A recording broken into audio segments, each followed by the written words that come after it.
I was joined earlier by Hua-Yu Sebastian Cherng. He teaches international education at New York University.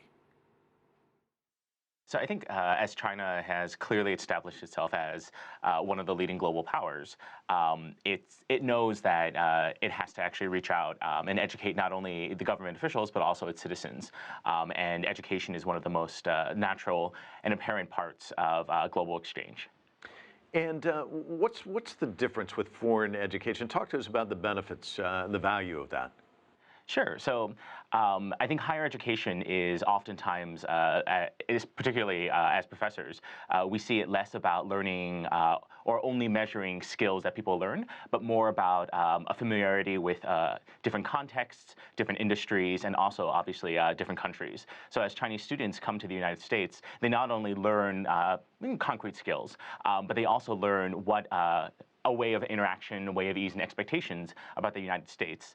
Skills that are very difficult to teach. I think skills that you kind of have to experience it yourself. And if the students decide to go back to China, they can bring that really important knowledge, not only to Chinese companies, but also to international companies that are based in China. Is it a different way of thinking? I think it's a different way of interaction, maybe less of a different way of thinking.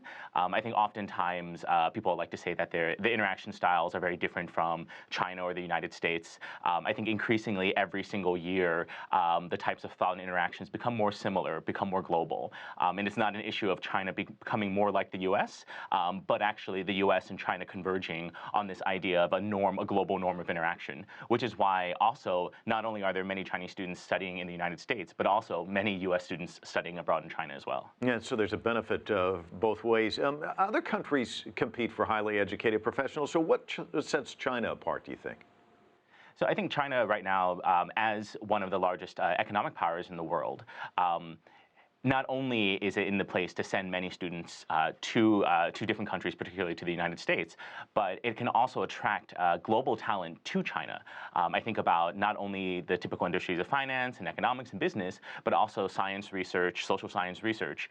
China right now is establishing itself very quickly as one of the global presences, which I think as workers or as potential employees makes China a very attractive market. We're talking about this two-way street, Chinese students going to the United States, but vice versa, American students going to China to study as well. How does that change perceptions and interactions between these two countries moving forward? Because we see this strain that's developing now between the United States and China as promulgated by President Trump just earlier this week. So I think in terms of specifically interactions between the U.S. and China, I don't see the current administration in the United States changing many of those patterns, both in terms of flow or in terms of perception.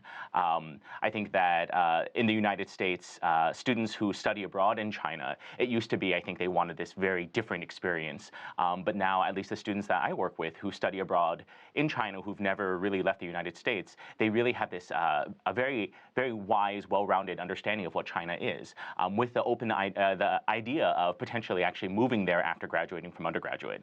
At my own university, New York University, we send the largest number of students abroad, and NYU Shanghai, one of our satellite campuses, is one of the most popular destinations. Fascinating. Thanks so much for your time.